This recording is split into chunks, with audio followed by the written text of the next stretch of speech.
안녕하세요 여러분, 오목입니다. 네, 반가워요. 네, 제가 영상을 요즘 좀 자주 찍죠. 물론 차에서 좀 찍지만 이해해 주세요. 그리고 요즘 저는 이제 거의 매일 성경을 읽고 묵상을 하거든요. 성경을 매일 읽으니까 또 책도 읽고 또 공부도 하고 이러다 보면 또 목회를 하다가 제 안에 이런 어떤 드는 생각들, 경험들, 또 신앙의 고민들 여러분하고 나누고 싶은 마음이 많은데 좀 바빴어요. 뭐 다음 주도 레포트도 내야 되고 그 다음 주도 페이퍼 2개를 내야 되고 막 정신이 없긴 해요. 또 제가 지금 장례식도 갔다 오고 교회 사역들도 많고 신방도 밀려있고 뭐 이런 상황이긴 한데, 그래서 짬내서 영상을 좀 찍고 싶고 여러분하고 나누고 싶은데 언제가 좋을까 했을 때는 이렇게 운전할 때, 또 운전 위험하지 않게 하니까 걱정하지 마시고요, 이럴 때밖에 없더라고요. 아무튼 네, 제가 오늘 여러분하고 진짜 나누고 싶은 거는, 교회 안에 이런 분들이 계세요. 흔히 우리가 말하는 잠수 타시는 분들 계시잖아요. 잠수. 그러니까 잠수 탄다 이런 표현은, 물론 이런 새 가족들이 이제 교회를 왔는데 이제 신앙이 자라지 못해서 이제 뭐 교회를 안 다니고 연락도 끊고 이런 분들은 있죠. 그건 이해가 가. 그럴 수 있지 여러분. 그럴 수 있다고 저는 생각해. 근데 제가 조금 걱정하는 저희 성도님들 중에 계시는 분들 중에 한 분은 신앙생활을 잘해. 또 중직자가 되기도 했어. 뭐 집사, 권사, 안수집사 뭐 이렇게, 뭐 심지어 장로님이 되기도 했는데, 뭐 그런 분들이 그렇다는 건 아니고, 다 어떤 느낌이 드냐면, 그냥 그러다가 무슨 사건을 만났는지, 개인이 뭐가 어려운 환경을 처했든지, 뭐 시험에 들었는지 잘은 모르지만 잠수를 타. 교회도 안 나오고 연락도 안 받고, 흔히 요즘 세대가 늘 하는 표준어, 아주 잠수보다 훨씬 더 임팩트 있는 이 표현이 뭐예요? 쌩깐다는 거죠. 쌩까. 그 쌩까는 분들이 계셔. 그렇게 쌩까면 잠수를 타면 신앙생활이 회복이 될까? 그러면 이제 이런 것도 있어요. 교회를 뭐 몇 주를 안 나왔어. 그럼 저희 교육자나 누가 전화를 해. 그러면 목사님 무슨 일 있어서 교회 꼭 갈게요. 그래서 꼭 갈게요 하고 뭐 교회를 오는 목적으로 연락을 하는 건 아니잖아. 그분이 왜 교회를 안 나오는지, 어떤 어려움이 있는지, 무슨 힘든 일이 있는지, 이런 걸 듣고 싶어서 전화했는데 뭘로 마무리해버려? 교회 꼭 갈게요 하고 전화 끊어버려. 근데 교회는 못 오시거든요. 교회 못 오셔. 그냥 교회를 오면 본인이 간다고 약속해놓고 그걸 어기면 스스로 무너지기 때문에, 저는 이제 그런 분들을 진짜 많이 만나면서 좀 이거는 신앙에 있어서 이런 부분은 꼭 고치고 점검하고 해결하고 가야 되는 부분이라고 생각이 돼요. 왜 그런 현상이 발생할까? 근데 여러분, 이게 교회만 그래요? 신앙만 그래요? 세상도 그렇거든요. 왜냐면 하나님이 우리한테 우리 인생을 주셨어. 내 인생을 주셨어. 오승주에게는 오승주 인생을 주셨어. 근데 이제 세상은 자꾸 비교하잖아요. 뭐 저도 비교를 한단 말이야. 뭐 돈 많은 사람 비교할 수도 있겠고, 능력 있는 사람 비교할 수도 있겠고, 사람이라는 게 그 사람의 겉모양을 보고 부러워하는 게 사람이잖아요. 사실 그 사람 안에 들어가서 삶을 들여다보면 사는 건 다 똑같은데, 그게 자꾸 비교하다 보니까 내 모습이 초라하게 느껴지고, 그러다 보니까 나는 좀 잘 안 되는 것 같고, 그러다 보면 스스로에게 좀 시험 들고 낙심하고 무기력해지고, 뭐 이런 사람들이 너무 많은 거예요. 근데 여러분, 신앙생활도 그런 것 같아. 여러분, 교회를 다니는데 여러분 상식적으로 생각해 보세요. 신앙생활 주일마다 교회를 와서 말씀도 듣고 은혜도 받고, 또 믿음의 사람들과 교제하면서 내 믿음이 자라고 성장하고, 그래서 내 믿음이 자라고 성장했을 때 또 내가 누군가를 섬기고, 또 내 능력이 개발되고 내 달란트가 발견되어져서 하나님 나라를 위해서 이렇게 쓰임 받도록 준비되어지고, 이런 과정들을 거쳐가야 되는데, 그러려면은 어떤 문제도 만나게 되고, 어떤 한계도 만나게 되고, 한계도 극복해야 되고, 문제도 뛰어넘어서 그 문제가 나중에는 나한테 어떤 발판이 돼야 되는데, 왜 그걸 못하냐면, 한결같이 묵묵하게 주어진 상황과 환경 속에서 불평하고 핑계하는 게 아니라, 주어진 상황과 환경 속에서 그 일을 해내야 되잖아. 그 일을 해야 되는데, 대다수가 게을러, 영적으로 게으르고 또 피하려고 하고, 그리고 이제 교회를 사람 보고 가는 경향이 있는 거지. 그래서 여러분 뭐 교회 갈 때 좀 사업이 잘 되면은 막 멋있게 옷 차려입고 헌금도 하고 이러니까, 응?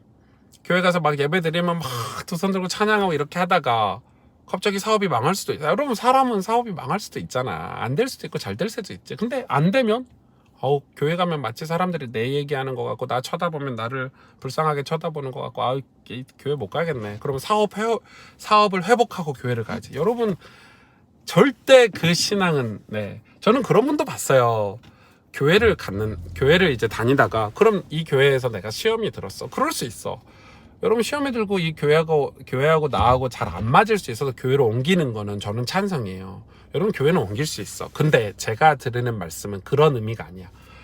이 교회에서 내 상처 때문에 그런 뭐 사업이 안 돼서 교회를 안 가서 상처가 돼서 나는 뭐 교회를 가고 싶은데 다른 교회를 갔어. 근데 거기 가서 똑같은 문제를 또 겪어. 그러면 또 교회를 옮겨. 그럼 거기서 똑같은 문제를 또 겪어. 한 두세 번 그렇게 하다 보면 뭐라고 생각하냐면, 이 사람은 자기 문제를 보는 게 아니라, 교회는 나를 이해 못 해준다고, 목사님은 나를 이해 못 해준다고, 이런 이 자기 논리에 빠지는 거지. 그러다 보면 이제 교회를 영원히 못 가는 거야. 그래, 그 막 구석에 막 뭐 이렇게 빠지고, 그래, 그런 분들이 막 교회가 문제 있니 어쩌니 막 이런 이 교회 문제거리들이 이제 뭐 기사에도 나오고 하니까, 나는 이것 때문에 교회 안 갔다라고 말을 해. 자기 문제 때문에 교회를 안 간 게 아니라, 교회 이런 문제 때문에 교회 뭐 목사님들이 도덕적으로 문제 있고, 교회가 뭐 요즘 뭐 타락했고, 이런 핑계를 대기 시작하는 거지. 그래서 이 교회를 안 가는 분들이 진짜 제법 엄청 많아요. 근데 여러분 생각해 보세요. 신앙생활은 한결같이 매일 하는 게 커요. 저는 진짜 매일 성경을 읽고, 매일 일기도 쓰고, 매일 묵상하면 그 내용을 정리하고, 진짜 좀 남들이 볼 때는 그런 거 왜 해? 할 정도로 하거든요. 근데 저는 할 수 있는 게 없었어요. 저는 저희 집 불신자 가정이지, 가난했지, 뭐 제가 머리가 좋은 것도 아니지, 제가 똑똑한 것도 아니지, 그리고 뭐 목회를 하려고 하는 어떤 특별한 배경이 있는 것도 아니지. 제가 할 수 있는 거는 내가 매일 내 구주 예수를 더욱 사랑하는 것밖에 없었거든요. 근데 매일 성경을 읽다 보니까, 그리고 매일 신앙서적을 읽고 글을 쓰고 이렇게 하다 보니까, 그리고 예배 드릴 때 저는 뒷자리에 잘 안 앉아요. 항상 앞자리에서 은혜 받고, 앞에 전도사님이 설교를 하든 뭐 집사님이 찬양 인도를 하든 그건 상관하지 않아. 내가 앞에서 하나님께 은혜를 받아야 되겠다는 그런 일관된 마음이 있기 때문에. 근데 거기서 지혜도 생기고, 어려움들을 극복해낼 수 있는 어떤 힘도 있고 능력도 있고, 목사 대단한 사람 아닌데, 제가 지금 이 정도 목회를 하고 지금 이 정도 사는 거, 제가 하나님 앞에서 건강하게 사는 거가 그런 힘에서 나왔다, 이 말이에요. 여러분, 신앙생활은 그래서 한결같이 해야 돼요. 여러분, 예배도 매주 빼먹지 않고 드리는 사람이 신앙도 결국은 성공해요. 제가 볼 때. 그게 목사님이 형식적으로 매주 예배 드리면 된다, 아니요. 그거는 말도 안 되는 소리예요. 그게 어떻게 형식이에요. 매주 예배를 드리는 게 성실함이지, 하나님을 사랑하는 거지. 여러분, 베드로 아시죠? 베드로가 연약해요. 그 어부였던 베드로가 예수님 제자가 됐는데, 여러분, 베드로가 예수님 십자가 못 박을 때 3번이나 부인했잖아요. 그거 예수님이 예언을 했어. 근데 생각해 보세요.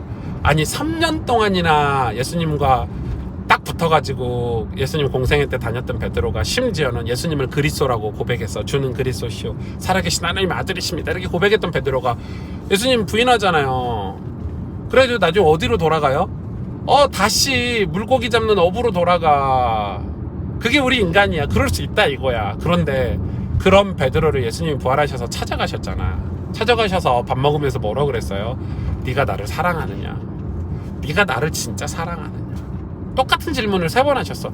네가 나를 정말 사랑하느냐? 그때 베드로가 아마 울었지 않을까. 왜냐면 베드로가 예수님이 베드로에게 바라는 건 어떤 능력이나 힘이나 어떤 대단한 걸 바란 게 아니라 주님을 사랑하기를 원하셨어요. 주님을 사랑하기를. 그 뒤로 뭐 베드로는 그러니까 신앙은 어디까지 도달해야 되냐면, 내가 예수님을 사랑하는 것까지. 그러니까 사랑해서 예배 가는 거예요. 사랑해서 내가 신앙생활을 하는 거예요. 예수님을 사랑하는 거예요. 예수님을 사랑하면 여러분 다른 사람 신경 다른 사람을 배려하고 다른 사람과 교제하고 이러지, 다른 사람과 비교하거나 다른 사람을 신경 쓰지 않아요. 내가 사업이 잘 돼도 예수님 사랑하면 교만하지 않고 예배 드리게 되고, 사업이 망해도 완전 쫄딱 망해도 예수님 사랑해서 교회 가서 예배 드리는 거예요. 사랑하니까, 예수님 사랑하니까. 근데 그 예수님 사랑하는 사람은 변함이 없어요. 변함이 없어요. 내 신앙에 변함이 없어요. 뭐 잠수 타고 쌩 까고 이런 게 어딨어. 저는 그 지점을 여러분하고 좀 나누고 싶었어요. 왜 요즘 많은 분들이 신앙생활이 안 될까? 물론 어떤 분들은 그래요. 뭐 환경이 이렇다, 상황이 이렇다. 맞아요. 상황이 어렵고 환경이 어려울 수 있지. 뭐 교회 가서 힘들다, 상처가 된다, 누구 때문에 그럴 수 있지. 맞아요. 다 맞는 얘긴데, 사실은 그분이 정말 주님을 사랑하는 그 신앙, 그 믿음은 없는 거지. 그건 인정해요. 그건 우리가 인정하고 가야 돼. 그러면 어떻게 돼요? 그러면 진짜 미안하지만 항상 그런 레파토리가 반복이 돼요. 환경 때문에, 상황 때문에 불평하고 원망하고 시험 들고. 그러면 여러분, 내가 어떤 이 단계로 표현하면 그렇지만 어떤 것들을 뛰어넘어서 내가 진짜 기쁘고 감사하고 내가 하나님 나라를 위해서 헌신하고 쓰임받는 그런 삶은 살 수가 없어요. 베드로처럼 순교하고 복음을 전하고 이런 걸 살 수가 없어요. 영원히 반복된 반복된 삶, 상처받고 불평하고 잠수 타고, 조금 회복해, 누가 사람들이 와서 위로하고 좀 손도 잡아주면 힘드시죠 이러면 좀 교회 갔다가 또 똑같은 문제 극복하고 넘어지고, 뭐 이런 식으로 신앙생활을 계속 하게 되는 거예요. 여러분, 제 말이 맞잖아요. 정말 예수님을 사랑하는 신앙생활, 그거는 한결같아요. 변함이 없어야 돼요. 변치 않아야 돼요. 그걸 율법적이라고 말하면 할 말 없지만, 저는 진짜 주님을 사랑하면 주님의 말씀대로 행한다 그랬어요. 예수님은 그러셨잖아.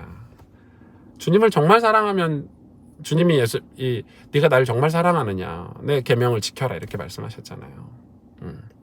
사랑하면, 그 일을 사랑하면 사람들 시선을 쓰나요? 시선 안 쓰고 하지. 그렇잖아요. 내가 뭐 운동선수가, 뭐 골프선수가 골프를 사랑하면 누구 신경을 써요? 내가 옷을 어떻게 입었냐, 뭐 내 골프채 메이커가 뭐냐, 이런 거 관심 없어요, 여러분. 사랑하면, 진짜 사랑하면 그 일을 하게 돼 있어요. 저는 그렇게 생각해요. 여러분, 그래서 신앙생활은 늘 한결같이 해야 되는 게 있어요. 한결같이 꾸준하게 거기서 여러분 그런 일들을 좀 극복해내야 된다고 저는 생각을 해요. 그러길 바랍니다. 그래 봅시다, 여러분. 네, 안녕. 또 만나요. 또 찍어서 올릴게요. 좋아요, 또 구독하기, 알람 설정 해주세요. 안녕.